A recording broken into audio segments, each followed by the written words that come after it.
When we first meet Darth Maul, he appears in the Phantom Menace for roughly 6 minutes. He speaks only 31 words, and yet more than 25 years later, he is still discussed as one of the most important villains in all of Star Wars.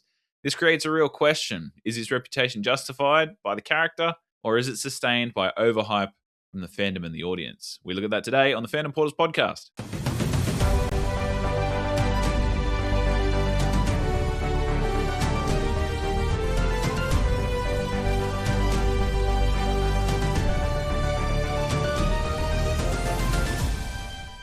Welcome to the Fandom Portals Podcast, a podcast that proves that your favorite films has something to teach you. If you want more from your movies, then you are in the right place. I'm joined, as always, by my co-host, Brash. How are you, Brash? I was hoping for Kenobi. Why are you here?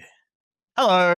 And I am Aaron, a teacher and a film fan. And today, ladies and gentlemen, on this humble day, we are here to talk to you about the character of Darth Maul, or previously known as Darth Maul, now simply goes by Maul. And more specifically, we're looking at the show Shadow Lord. Artist formerly known as Darth Maul. Yes, the artist, the Sith Lord, formerly known as Darth Maul, is who we're talking about today. And in this episode, we will talk about Maul Shadow Lord and our opinions on the show that seems to be taking the internet by storm. We're also going to be looking at the evolution of Maul from a toy-selling blunt weapon to a fully fleshed-out fan-favorite character. He's gone through quite a bit of growth, Brash, over his years on the screen. And we're also going to look at one of his primary personality traits, which is vengeance and revenge. Something that definitely is a motivator for this character. We're going to dive deep into it in this episode. So without any further ado, let's crack on. Maul Shadow Lord. Spoiler alert, everybody. This is going to spoil the show Maul Shadow Lord. So if you have not watched it, you need to pause, and come back. Watch all 10 episodes because they are out now. Yep, heavy spoilers ahead. And I mean, everything is getting spoiled. Okay, like eggs from 2 weeks ago. We're spoiling it. All right, so Maul Shadow Lord. This is a show that is created by... Actually, hang on. We should be like, welcome back after you've paused and watched the whole 10 episode. That's so true. Welcome back to the episode. So you're now a better human from having watched 10 episodes of Maul Shadow Lord. Welcome. So yeah, this is created by Dave Filoni, who is a mastermind, in my opinion, in Star Wars lore. He just has such a deep knowledge and love and passion for the character. And this guy combined his strength, his powers combined with one other absolute Star Wars nerd who I love in Sam Witwer. And both of them created this concoction that is Maul Shadow Lord and Brash. Spoiler alert to everybody as well. Brash is literally like 15 minutes off watching the last episode. So give us your rundown, Brash. What's your hot take? My take? I was waiting. I've been waiting for something like this, and now I'm even more hyped for it because it still hasn't come yet. Is a Maul movie, and I'm hoping because it got teased in Solo at the very end. You see him at the very end. He stands up and he lights up his lightsaber at the end, and you're like, "Fuck yeah, Maul movie's coming!" And then nothing. Yep. Yeah. Dave Filoni and Sam Witwer, they got together. They crafted this brainchild, which is Maul Shadow Lord, and it's just 10 episodes of brilliance because this comes at a time for Maul when he's at the very start of, I'm going to call it his third phase of life, where he's in this broken survivor mode. I'd almost say fourth, because I reckon you don't see much of it, but I reckon it goes from being the apprentice of Sidious and being happy with himself and thinking he's hot shit to being a deranged half snake robot man with crazy horns. Yep, and spider legs. And then after he gets rescued by Savage and sort of given normal legs and magic legs, his horns trimmed. I think that's when he goes into his sort of third stage. And this is like his crime lord reawakening. His crime lord reawakening and planning his revenge. Yep. And then this is his fourth stage, which is probably like almost an add-on to his third stage. It's like, third stage kind of failed. Maybe the fourth time would be better.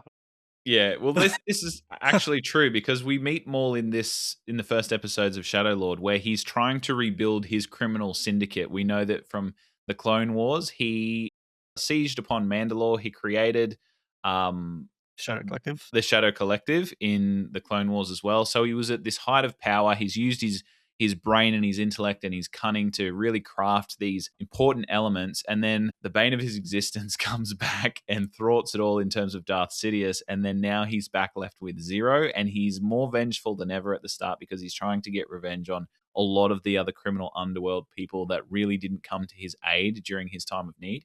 So we're seeing Maul in this state of, I've just thrown the toys out of the cot, and I am severely, severely angry with a lot of people, and I'm going to take it out on anyone that I can find. And Sam Witwer, in lots of interviews, has said, when asked the question, is Maul the good guy in this? He goes, definitely not. This show is about bad guys, and it's just the rate of bad guys that vary. So if Darth Vader's a 10 or Darth Sidious is a 10 on this scale, then Darth Maul is like at an 8.6, and you're kind of rooting for which bad guy is going to come out the best. In terms of Star Wars timeline, this one fits after the Clone Wars, before Solo, and before Rebels. So we know that in Rebels, he's very different as well, Brash, if you remember him in Rebels. Yeah.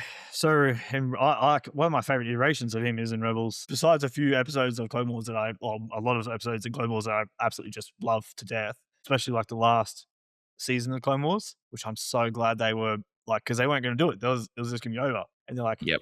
We'll do the Siege of Mandalore. And it's like, yes. That's probably the one thing that, well, there's multiple things Disney has done correct with Star Wars now, but that was one of the most significant, I believe. See my girl Ahsoka in the season, because it wasn't canon, but I've got the book and I've got the audio book as well because I like listening to it as well because it's read by Ashley Eckstein, who does the voice of Ahsoka. But the book Ahsoka, at the start, it has like the little start of the Mandalore siege and her facing off against Darth Maul, and then cuts to like a year later when she's pretending to be a ship mechanic and just floating by trying to escape from hide from the Empire. Yeah. And then that's when she meets Crow, which we'll talk about later on. But I was so excited when they did the Siege of Mandalore for Clone Wars. And then my second favorite sort of adaptation of him, besides now Maul, because just a show about Maul is just fucking amazing,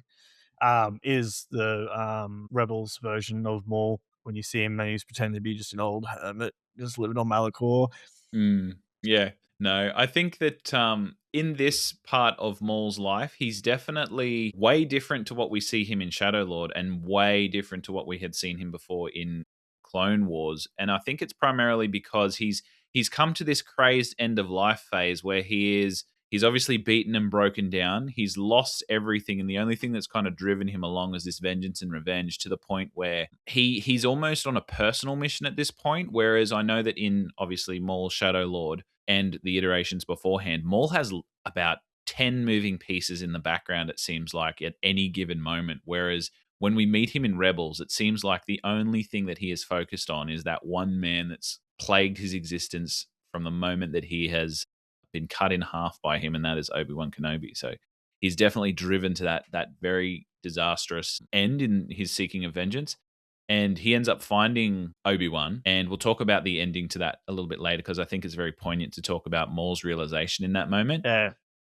So I think me and you have different takes on that. Yeah, I think we do too, and we'll explore that in a moment too. And with Maul Shadow Lord, I think that him being in this phase of vengeance and looking for vengeance upon the crime lords is a very relatable place for us to jump in. And I think it was very smart of the two creators of this show, Dave Filoni specifically, to put us into this place, because I know that there is a lot of things up in the air, I guess you could say, for Maul at the end of Clone Wars, especially with the Siege of Mandalore, and then after his syndicate had been destroyed and Sidious had once again discarded him and then let him live, which appeared to be mercy, but in fact it was just to prolong his suffering. And he actually says in the show, Sidious says to Maul, I have other uses for you. So, and the key word there is uses, because we know that Sidious has a grand plan to the point where he's used Maul pretty much all along as a blunt instrument. We know in the Phantom Menace, that's literally all his character was. It was developed to sell toys and to initiate the arc of Anakin Skywalker by killing his designated mentor in Qui-Gon Jinn. So he is a catalyst in that way as well at the beginning of his journey with us. And I think that Sidious, it's interesting to look at the other side of the coin in this one specifically in Maul Shadow Lord, because we get to see the impact of a life led that way in the way that Sidious had discarded him and used him for all of these violent acts, and he's been indoctrinated and groomed in a way by the dark side. And we kind of start to see a little bit of humanity in Maul Shadow Lord.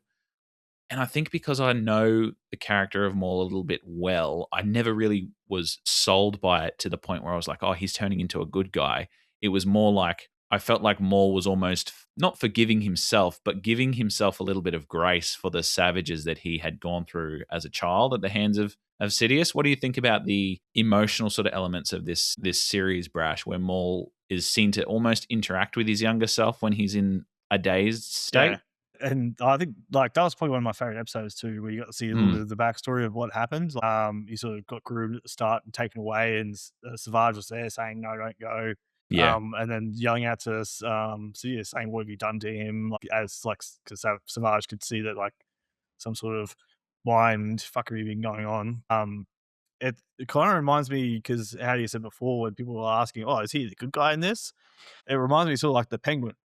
Yeah. Where like the TV show The Penguin, like you're rooting for the Penguin because besides him, there are other things to also boo about. And I think for the Maul show, for Maul, it's the Empire. Yes. So you hate the Empire more than you hate Maul. So in that, you sort of feel bad for him. So like in the recent episodes where he's pretty much lost his entire group, like all his team. Yeah, the two Dathomirians fall, and then also his ally from the Siege of Mandalore, Rook Cast, in one of the final episodes, meets her untimely and very, very. That was so cool.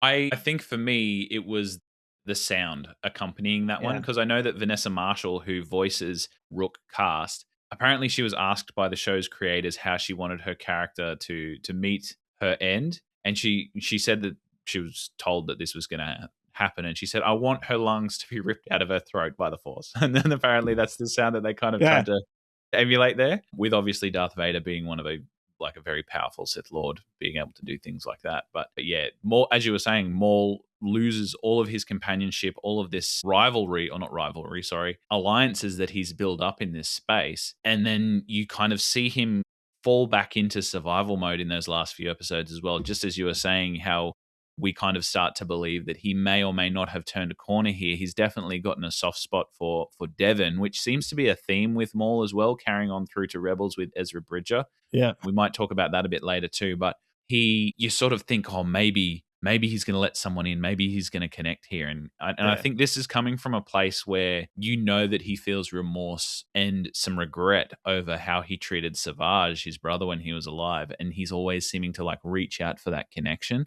And I think that's what draws the audience in, whether it's going to be this moment or this person that makes him soft. But then in the end, in that last episode where he knows he wants Devon to use her anger and aggression because it's a tactic that Vader isn't used to, being trained in the arts. He's very manipulative in that situation, Brash, to get his means to an end. You can sort of start, like, you can see him sort of softening up, because every time one of his like henchmen were like died one by one, you sort of like, he witnessed all of them in their deaths. So first he got saved by one of the brothers, and who died by that and got force pushed out of the cave and fell, and the other brother saw as well and also got really angry. But then I did notice when Rook died, I wish they had put a bit more emphasis on his facial expressions. And that's one thing I did notice when I saw it. I'm like, because I was specifically looking at Maul after she got dragged away. But then it showed the group again, and Maul was sort of just blank faced, and I'm like, I thought I'd like see some sort of anger or something well up in him, but sort of nothing, because when the robot got slashed. When his robot, Spybot got slashed, he was like, oh. That's very true. It's very true. He was fully like, oh no, Spybot. You know what I think that's about? I think that's because he obviously yearns for that connection of any kind, but he always expects people to betray him. So he puts up these walls with people, but then when you're talking about Spybot or things like that, he's almost like patting that thing too. He's very affectionate towards that, because it's like a pet. Robots and automatons are subservient to people. So I think he's safe in his connection with Spybot to the point where he's obedient. He's not going to betray him. He's going to do everything. But even the second brother who tackles the stormtroopers into the acid and dies, and he sort of looks over and he's like, and even then he's sort of like, I'm losing everyone. Like you can sort of see it on his face, and then that's when he's like, "Oh, we got to get the fuck out of here. I've just lost everyone." Maybe because he's like lost those people. When she gets lost, that's like he's gone through all these motions, and then finally, like the final nail in the coffin was Rook. And at that point, he was just like, yeah, I think he was well and truly in survival mode at that point. Yeah, like he's like, that's it. That's all of my, besides that little blue fish man. Yeah. Yeah, now it's just me. So now it's time to lock in. I think behaviorally, it's very interesting as well to see that that's what he falls back on all the time, because it definitely, to me, shows a past of definite trauma, which we know that Maul has, for him to then fall into a disconnection as a primary means of survival, to the point where, when Master Iku Diodaki is facing Lord Vader as well as Maul, he kind of backs off from that confrontation and lets Vader do his thing. Daki obviously losing his life.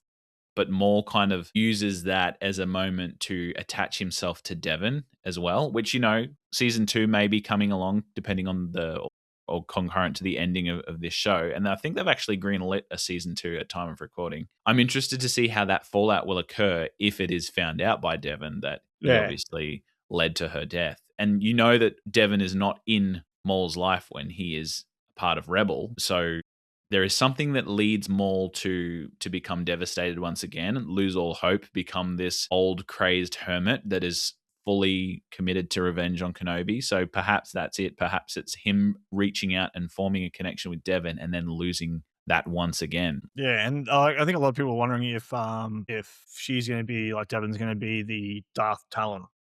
Yes, and I've heard she's not. Yeah, I was going to say she's not canon at the moment. Darth Talon, is she connected to Maul in the Legends timeline? No, she was. So no, she was. Talon was trained by Darth Maul, but I believe, if memory serves, she gets frozen in carbonite and is awakened like 1,000 years in the future. Okay, and that's where her new story, like her full story, comes about, is her in the future.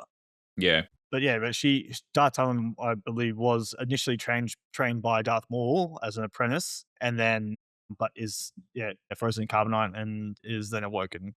Yeah, I think it's very much a good thing that they're leaning on some of the well-liked Legends storylines and pulling them into the canon of Star Wars now, because I know how she doesn't have to be Darth Talon. No, but I think people make that connection, and then that character already has some audience favor.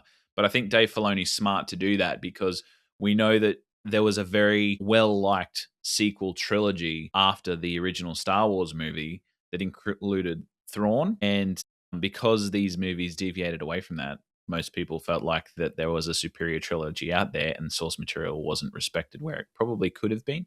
So I think it's very good that they're actually leaning into the Darth Talon thing. But I think it's very interesting about the character of Maul as well, and talking back to how audiences seem to relate to him, even though we know he's kind of an evil character and he disconnects from everything. I think it's very interesting to note, and Sam Witwer said this in an interview as well, that one of the main characters that inspired Darth Maul was Khan from Star Trek, to the point where Khan is so calculating, but if you look at his point of view from his perspective, you kind of sit there and go, you know what? Not wrong. Justifying the means to the end. He's not really wrong. And when as you said before, Sidious and the Empire is taking over the galaxy. This is set during a time of upheaval when the Empire is trying to gain a foothold. Maul, just like everybody else on the planet of Janix, is trying to either escape the Empire, avoid it, or survive underneath it. So you're rooting for those characters, those ones that are trying to escape over the Empire, is this supremely oppressive force. So the lengths that Maul goes to as a result of that to actually complete his goal, you kind of like, oh, okay, I'm willing to let a few things slide here in terms of his deviousness, because I know that the things he's up against are a lot more evil. And that's a very smart place to play a character, which I liked as well. Yeah, I think if you look back at it, Devon is the audience. We're all looking at this show, we're looking at Maul, but slowly we're sort of like, you know what? Maul's not actually that wrong, and it always falls. It's like temptation. It's like the dark side sort of tempting you, because they do it in a lot of the other shows and movies as well, where they have like in Star Wars, where they have like the master, and he's always like, oh no, we need patience, we need quiet, we need blah blah, and then always something goes wrong and the Jedi loses, and you're like, well, if they had acted, if they had been more aggressive, they could have probably won that. And that's sort of like what Maul's teasing Devon with. So like when they're trying to escape the city, and there's like all the stormtrooper stationed there with the walker, and great scene. Yeah, great and Master Ducky's like, we don't need patience, they'll move on. And Maul's like, nah, fuck this. Walks out and just starts like dragging his lightsaber in the ground and just starts messing everyone up. Move. Cuts through the leg of the ATST, and then just throws his lightsaber and cuts up the back of it. Keeps walking forward, killing everyone else as it falls over and explodes. Like, yeah, because cool guys don't look at explosions as they make them. They just keep going forward. But like, but then you see Devon sort of looking at it and like sort of half grinning, like, man, like there is a seduction to that power. Yeah, we could have been sitting here for ages waiting for these guys to leave, but Maul jammed their comms, took them all out, and now we can move on. And then that's sort of like Master Darky sort of looking at Devon going, I think I'm starting to lose her. I think it's that internal battle of immediate gratification over long-term reward, because obviously the Jedi live a more peaceful and fruitful life, and Sith Lords always meet an untimely end of some kind. And that's kind of summed up when you look at Obi-Wan and you look at Darth Maul as well. Obi-Wan wasn't the perfect Jedi, but he obviously tried to follow the doctrines as best he can. He's a character who let go of a lot of regret and a lot of grief, you could say, as well. And Darth Maul is a character who definitely held on to it and let hate fester and vengeance brew. And you see in their final confrontation in Rebels, Obi-Wan presents himself as a Jedi Master who is much more stoic and within himself than Maul does. Maul's very erratic. He is very crazed at this point, and he comes into the duel thinking that he's meeting this washed up desert rat, and Obi-Wan is there. I wouldn't say at peace, but he's definitely on the journey. And I think that's the thing that Devon kind of misses, because she sees that immediate result. And Darky, with his vision of what the Force can be and the peace that he's obviously found through following it. The vision of the Force is good in theory, but it's all the things that they kind of press upon you that a lot of younger Jedi seem to graze against, especially when it comes to what some people say is suppressing emotion, but others could say is letting go or indifference towards things that may harm or bother us. Because it's a very interesting dynamic. But yeah, I think that it's definitely seductive, as you said, especially for a character like Devon. When you're in a survival situation like that, and as it came towards the end, she is a character who longs for connection as well, you can see, but she's tempted by something that Maul is offering. And we talked a little bit before about how Maul seems to always reach his hand out for connection, to the point where in the end of the Clone Wars during the Siege of Mandalore, he learnt that Anakin was obviously going to be the new apprentice of Sidious. He felt a particular way about that. And when Ahsoka came to the planet instead of Anakin, the first thing he didn't fight her. He offered her a hand in alliance. And I think when that was refused, maybe a little rejection sensitivity occurred. But that's a pattern that keeps happening to Maul as well. So obviously Devon being the second attempt, and then Ezra later on in his life will be the third, for him to try and get that apprentice. And in Rebels, he even continues to say and refer to Ezra as his apprentice. So he really wants this apprentice. He really wants this companionship. But I feel like he's just too damaged to really know what that is, because the only connection he really had was with his brother and with his mother, who was Mother Talzin, I think her name was, of the Night Sisters. And he was ripped away from them very early, so he had to learn to detach. And from then it created a pattern that stayed with him for the rest of his life. But he's definitely a character that wants to connect and possibly doesn't even know how, because it's never been modeled for him. He's never been shown it. Sidious has taught him everything that he knows, to the point where his worldview is skewed towards what Sidious is. And Maul Shadow Lord is a show about him slowly realizing, or already on the path to realizing, that Sidious is a character that's done him some harm, to the point not only physically discarding him, but like mentally fracturing him as well. And I think that's also a realization that Anakin and Vader comes to, but much later, when he realizes obviously that Luke is now in harm's way because of Sidious, and how quickly Sidious discarded Vader when he was trying to tempt Luke. Remember, he says, strike him down, join me as my new apprentice, and we'll rule the galaxy. It's just some very, very mirroring events between Maul's life and Anakin's life as well, which I think is interesting. Yeah, well, that's the rule of 2. That's it. So there can't be 3, even though there are several other bad Jedi around. I wouldn't really call them Siths, but yeah, other Force users that are not so good around, flailing around red lightsabers. Well, Maul subscribes to that rule of subscribes to that rule of 2 in Clone Wars as well, because he takes Savage on as his apprentice and Maul being the master. And I think that he is still very much indoctrinated in that Sith belief there. But I think when we get to him now in Maul Shadow Lord, he's discarded that title of Darth. He knows he's just a dark sider now and not so much a Sith Lord. But I think it's very interesting, his transition from being fully indoctrinated and believing in Sidious's vision to then now seeing the impact of that empire that is now being created. And it's a lot darker than Maul thought it would be, and it's also a lot more dangerous than Maul thought it would be as well, for him, but also for his syndicates and for any allies or anyone on planets that are on the wrong side of the empire.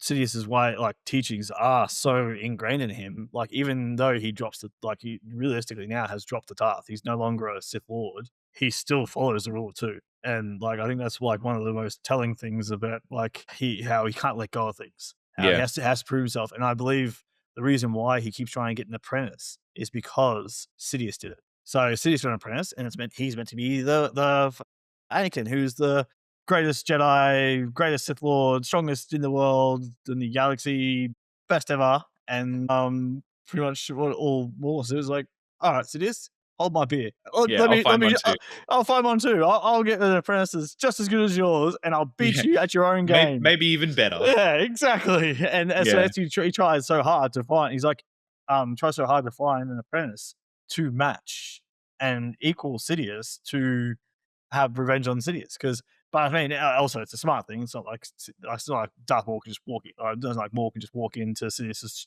chambers with him and Vader and just win. Yeah, well, he actually says that in Rebels, I believe. Darth Maul actually says, "I can't defeat Vader alone." And you know what?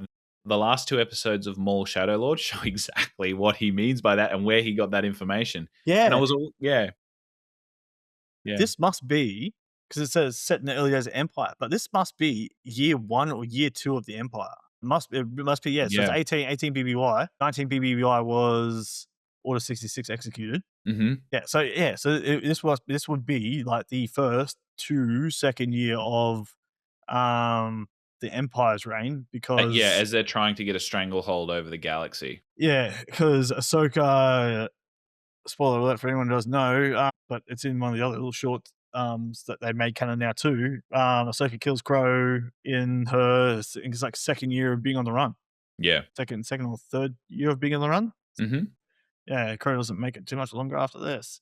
Yeah, well, it's interesting to talk about future prospects in terms of Maul as well, because we know Maul Shadow Lord occurs in 18 BBY, which for those that don't know Star Wars chronology, BBY is before Battle of Yavin, which is when Luke blew up the Death Star. But then when you look at when Solo happened, a Star Wars story, when we know that Maul is the underhanded leader of the Crimson Dawn, that happens at 10 BBY. So in a spawn of like 8 or 9 years from the end of Maul Shadow Lord, when he starts to make a deal with Dryden Voss, to his appearance in Solo, he climbs the ranks of the Crimson Dawn to become their underhanded and shadow leader as well. So there's definitely some story to tell when it comes to Maul in that space and time. However, my question to you, Brash, and my wondering is, I've watched this interview with Dave Filoni where he says Maul's a very interesting character where there is not much that they have written in canon about him, so he's one that they can expand quite thoroughly with backstory, but they're very careful to do that because he feels like a lot of Maul's mystery and appeal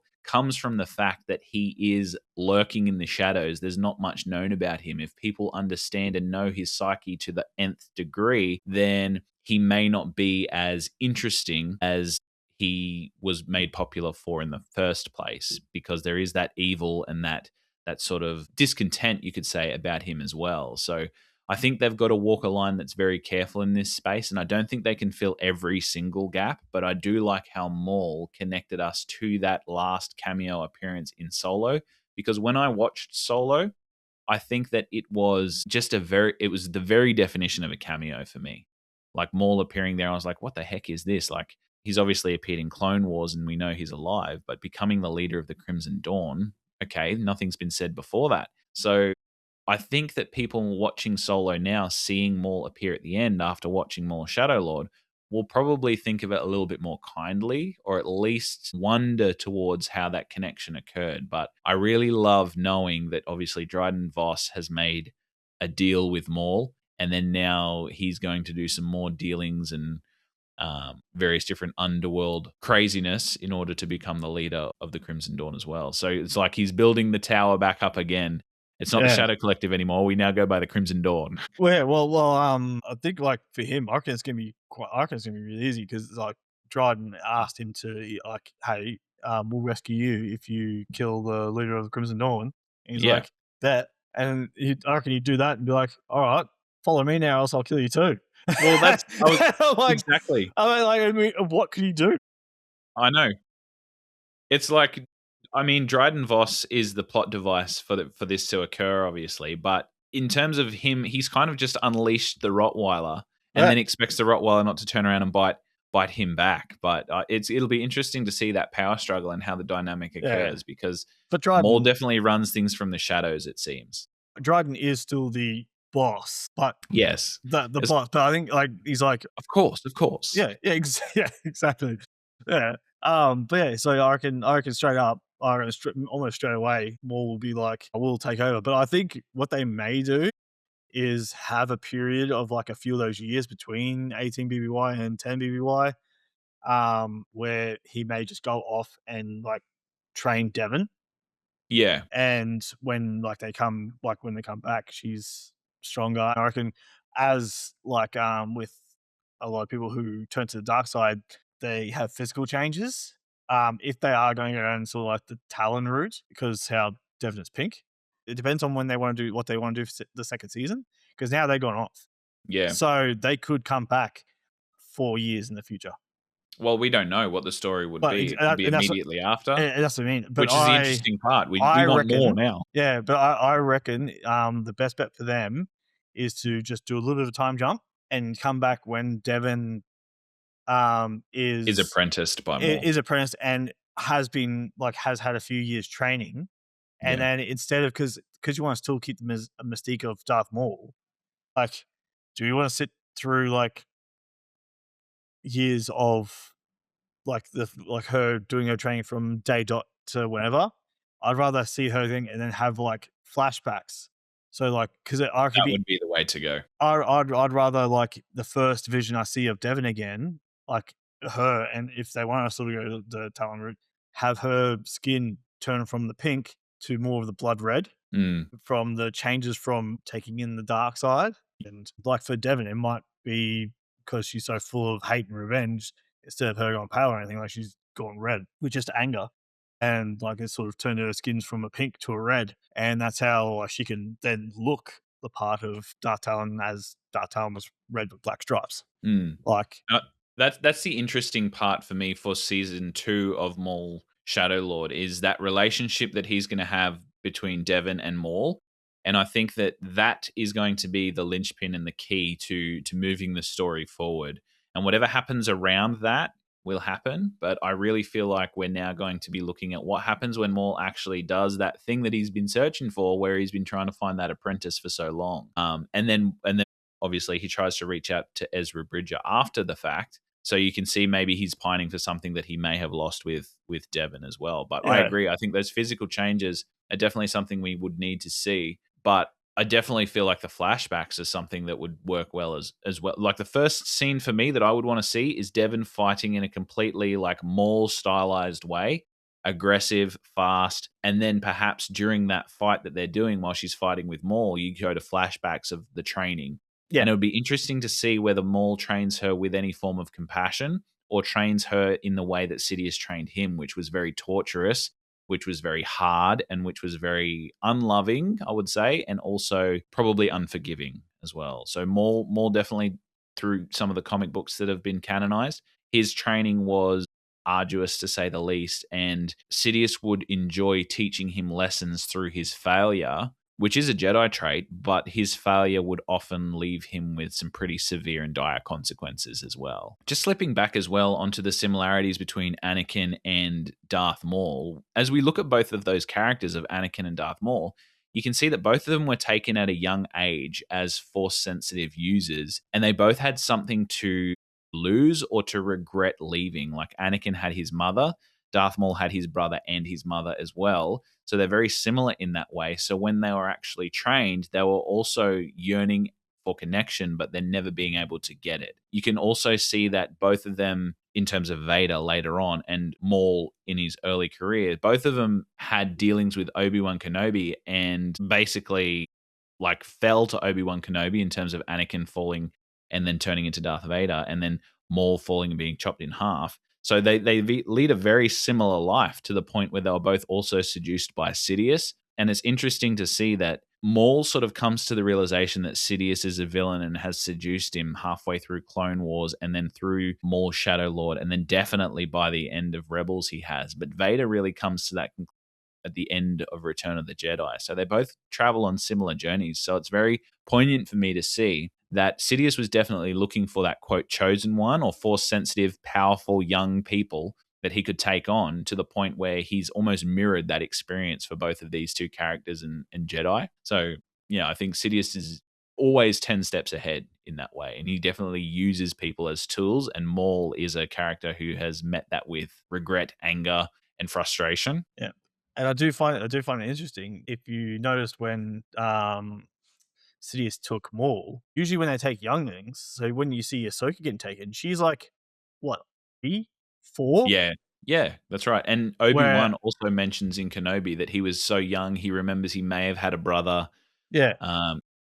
And but you see, if you notice, like characters like Anakin, Paul, even like Ezra, they all are a bit more susceptible to the dark Luke side. as well. Luke as well, yeah, definitely, because of their age. They have felt emotions without sort of the training to be able to pull themselves away from all the negative emotions that Jedis are trained to do. As much as they're given a bad name for taking children when they're small and stunting their emotions, it stands to reason that like a lot of the more adult characters that come in and turn Jedi, or more stage, he went straight to the dark side. But the older kids are usually the more ones susceptible to falling to the dark side, because they have had years to have emotional attachments and growth and everything like that, to be manipulated and twisted and turned, whereas all the younglings that come in are usually at such an age where, as you said, Obi-Wan very malleable, barely remembers that he had a brother. So there's no attachment there, because I think I had a brother, maybe.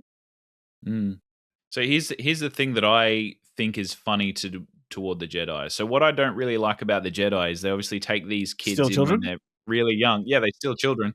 So they take these kids in when they're really young, to the point where they're almost like indoctrinating them to think, feel, and act in the way that is in accordance with the Jedi code. But you know who else does that? The Sith. They take people and children and apprentices to enact their doctrine in terms of what they think, feel, and do in terms of actions. Sith only take one. Yeah. Whereas the Jedi take scores of children away from their families, ripping them away from their lives to indoctrinate them into this cult. So it goes back to that point we were saying, where you know how everybody's against Anakin because he turns and things like that. But if you look at it from a certain point of view, as they say in Star Wars, you can see how people could be turned against the Jedi, because they do seem like the type to go in and brainwash these youths and train them into whatever they need them to be soldiers, to do what the will is. You can almost agree until you get to the part where there's too many of them. What are we going to do? No, don't. Yeah, but that's the point, that you're just like, okay, he's evil. Yeah. We could change him. We could turn him back. He's a bad guy. Yeah. No, I think that that's the interesting thing about the Jedi is because they have very similar characteristics to the Sith. But we talked before about how the Jedi are taught to like not suppress their emotions, but control them in a way so they can go through these tumultuous times to help themselves out. But the Sith are learned to lean into negative emotions to get them through that. So I think that's the primary difference there between the Jedi and the Sith. But when you're looking at like a teenager who's going through some very rough emotions and some budding turbulence, you might say, with authority figures, telling them just to ignore it and to suppress it is probably the worst thing that you can do, and also not very productive for when they feel those feelings later on. So That's like it. a parenting and a teaching strategy. This is where I believe, like, so the whole point of like episode 3 and like 2 into 3 is, and Insidious even it's like says it to, like Mace Windu, and I think he says it to Anakin as well. How like, and even Maul says it. Like Maul says it to Ahsoka, and she's like, uh, when she's like, the Republic, it's already fallen. You just haven't realized it yet. Like, because the Jedi are so now high and mighty and think so highly of themselves, it's sort of lost on them what they think. Like even like one of the worst, I reckon one of the worst Jedi, and people are gonna hate me for it and probably curse me out. Mace Windu is one of the worst Jedi ever. I mean, they redeem him a little bit in Clone Wars, but in the movies, like, he is the opposite of what a Jedi should be. He's gone, and because of the Clone Wars, he's gone from being probably like he probably was a good master and a good Jedi. The Clone Wars have messed up the Jedi so much that he's become so militaristic that he can't see past his own hype. Like the Jedi have now forgotten, and it's the thing that Qui-Gon comes across. It's the thing that Dooku saw. Dooku saw that the Jedi failings were of the failing, Jedi. and it's not. It wasn't because they're all turning bad or anything like that. It's just because they lean too heavily in the culling of their emotions. When Qui-Gon and even like Dooku were both like, no, they need the emotions. People need to feel. How can Jedi claim to be empathetic when they don't have empathy? Well, that's the thing as well. That exactly right. They're expected to go and serve others, but they're unable to feel sympathy or empathy for those others in order to put themselves in that situation and find out what is best for those people that they're helping, because they have been trained not to do that. Like in terms of Mace Windu, as you were saying, it's almost like, what does the soldier do after the war is over? He's got all these skills and all these like different attributes that definitely served him, but then after the fact, it's like you kind of have to evolve with the times, and the Jedi are an old tradition that really sort of never moved forward. And then you get people like Dooku and Qui-Gon who poke their heads up like the whack-a-mole as being different, and then they're obviously shunned by that. Qui-Gon never receiving a rank on the council, Dooku turning to the dark side, Anakin never being granted the rank of master. And the thing is, Dooku never really turned to the dark side either. So usually when someone falls to the dark side, like with Anakin, he falls completely to the dark side. Yeah. And straight away, his eyes change color to the yellow. Like you see it. Like I feel like Dooku's is a lot more calculated. Yeah, Dooku still has his normal eyes because I don't think Dooku ever wanted the complete like fall of the Jedi. That he just wanted to shake things up to try and show the Jedi, hey, you guys have lost touch. Look what's happening now because you guys are not being who you're meant to be. But the killing of Yaddle was a bit rough. Well, I think that when Dooku in the Clone Wars says, I wish Qui-Gon were alive to see this, I feel like he actually has some genuine regret and grief towards that. Obviously, Qui-Gon being Dooku's apprentice, which tells me that he's still obviously having that feeling of connection and that empathy, which is not what the Jedi teach. So I definitely think that there's some spaces within that Jedi Order that cause a lot of the problems that they have, you could say. But yeah, we'll dive a little bit more into like Jedi stuff, and especially Qui-Gon Jinn when we do our episode on the Phantom Menace, which is coming very, very soon. But diving back into Darth Maul, we have a couple of our threaders who has talked about the fact that is Maul overhyped, or is he adequately hyped, you could say. We had a post on Threads that said, I remember seeing the other side of his lightsaber ignite at 11 years old, and I lost my prepubescent mind. That was my post. Which is absolutely true. But there are some other people in here, like we have J. Kevin Parker, who says Maul has become an incredibly layered character, and I'm here for it. As cool as he was in The Phantom Menace, he only had 2 short lines, no backstory, no motivation, no struggle, just a badass lapdog. But now, with all we've learned through the animated shows, it even informs Anakin's story quite a bit as we see how Sidious treats his apprentices. He goes on to say, and even the whole concept of the bad guy is more nuanced, just like how Andor and Rogue One showed us how difficult all the competing agendas on the good guys' side can be to coalesce into real change, which I think is what we've just been talking about in terms of the Jedi, changing their system to fit the people that they're actually serving now. We also have Macquarie's Bounty, who says that the hype is definitely deserved. In The Phantom Menace, he was one of the franchise's best visual designs, but had no story. However, through the Clone Wars, Rebels, and now Shadow Lord, they've given him depth, character arc, and so many layers. And then we also had Systematic Geekology, who said, nope, the perfect amount of hype. Just give me more, please. So I think that the consensus is that Maul is definitely not overhyped. He's a character that has so much layers to the point where we've now been talking about him in an episode of a podcast for quite some time. I think that he's definitely deserved his spot in Star Wars fandom, to the point where I think he's probably in my top 3, Brash, of favorite Star Wars characters. And he definitely didn't sit there before Shadow Lord, I will say. So I loved him in episode 1, and I loved seeing him in Clone Wars and everything. But I don't think it was until the Siege of Mandalore where he sort of, like, back in when I first saw Phantom Menace, he was probably up in like my top 3. Yeah. But then with all these other introductions, other characters, and that coming out through Clone Wars and all the other shows and movies, he sort of fell down a bit. But I think for me, it was the Siege of Mandalore where where he went back up to the end of the line.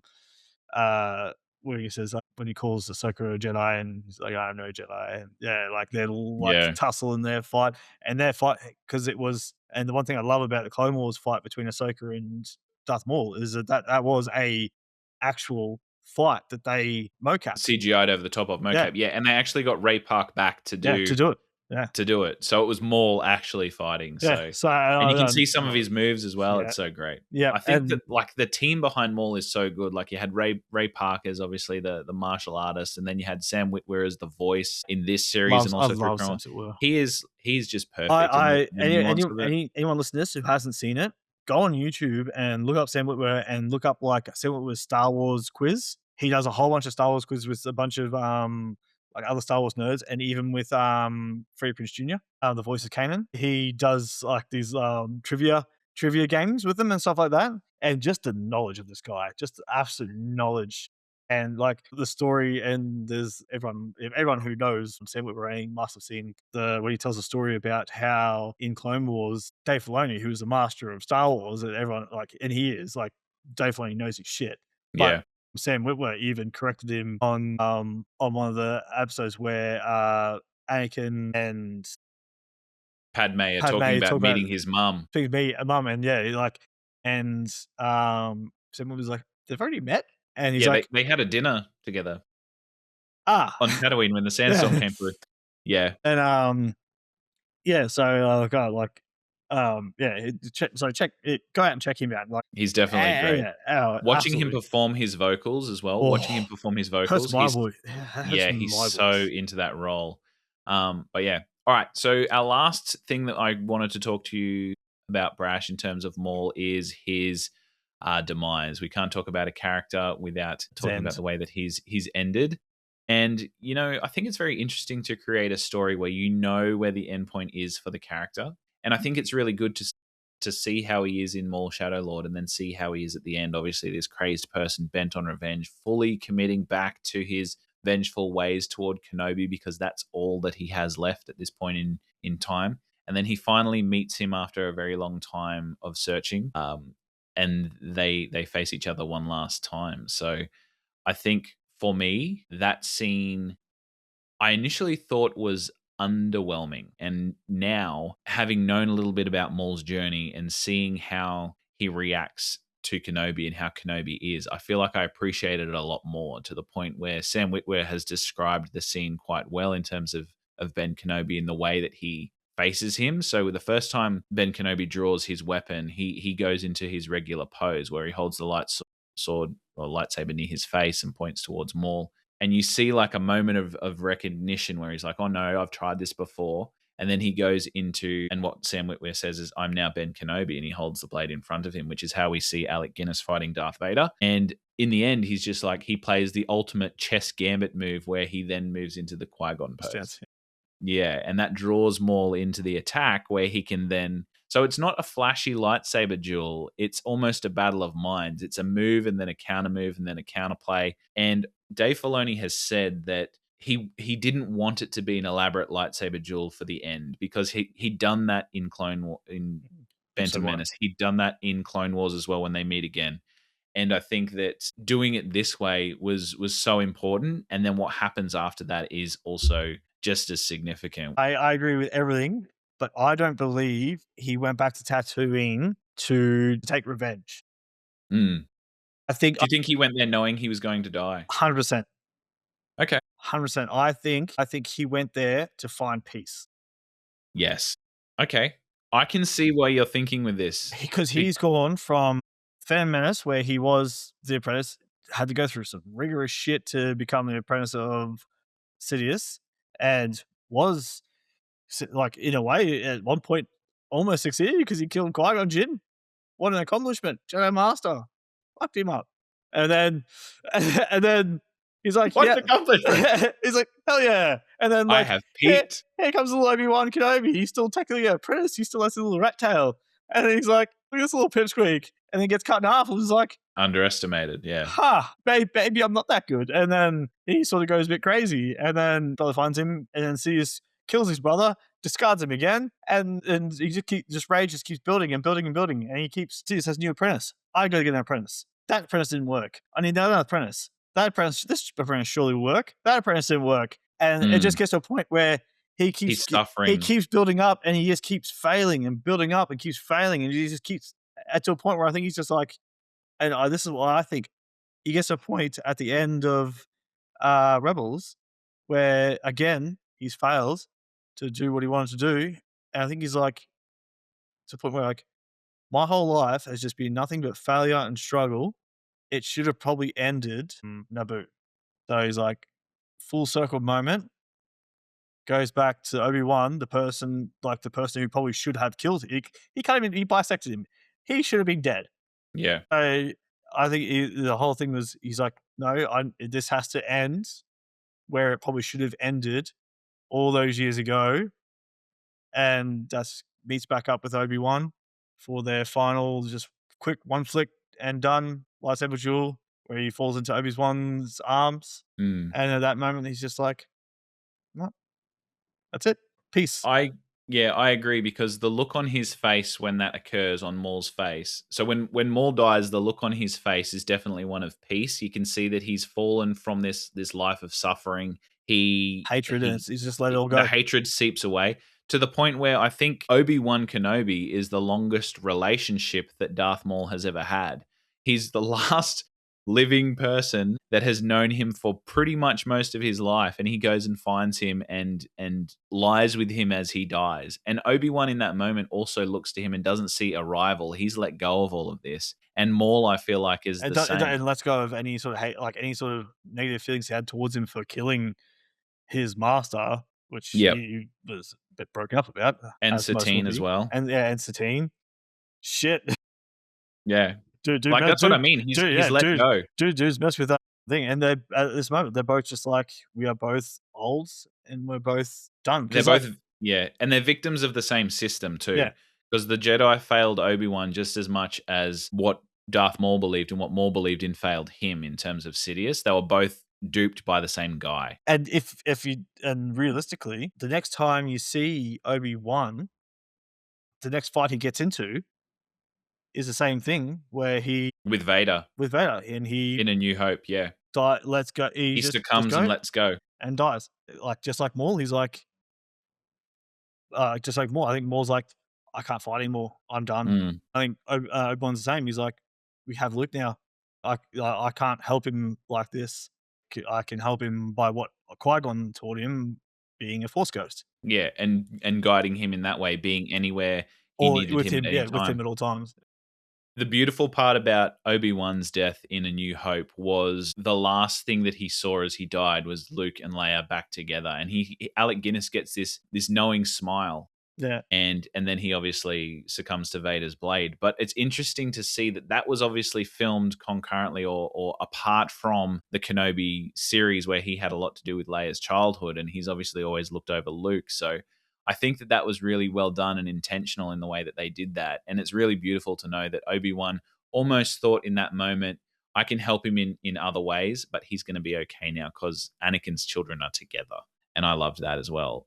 But in terms of Darth Maul, I think that when he looks into Obi-Wan's eyes and he says those words, is it the chosen one? And Obi-Wan says yes. And he goes, he will avenge us. And he says us as if like Obi-Wan and Darth Maul are a unit. Yeah. He will avenge us because he will bring balance to the Force by providing that vengeance or providing that closure to the battle and the struggle that both of them have gone through their entire life. So, and realistically, besides like Ahsoka and a few other stragglers that have appeared randomly, like in the original series, that's pretty much it. All the Jedi and Sith from the past, all gone, and now it's just Luke.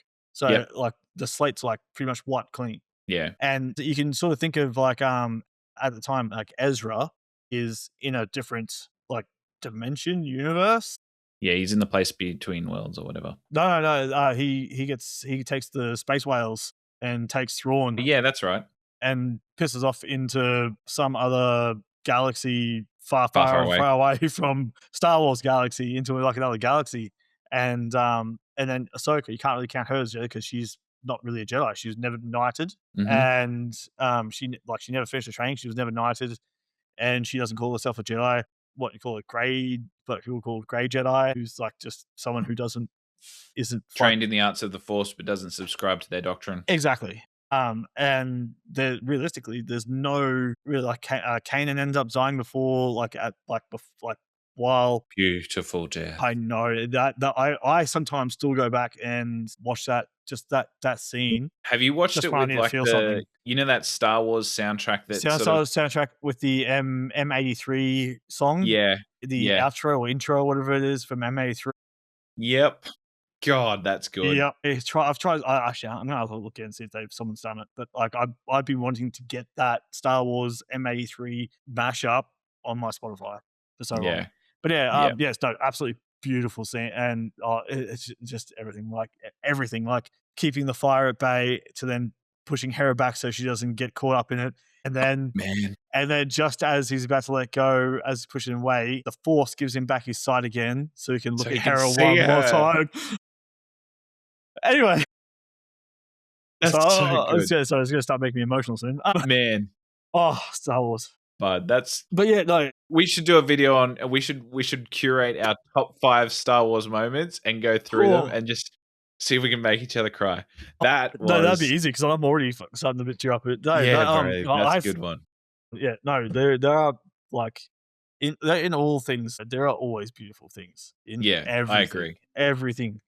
But yes, no. Even in someone as villainous as Darth Maul, his black and red heart. Well, no, we love him.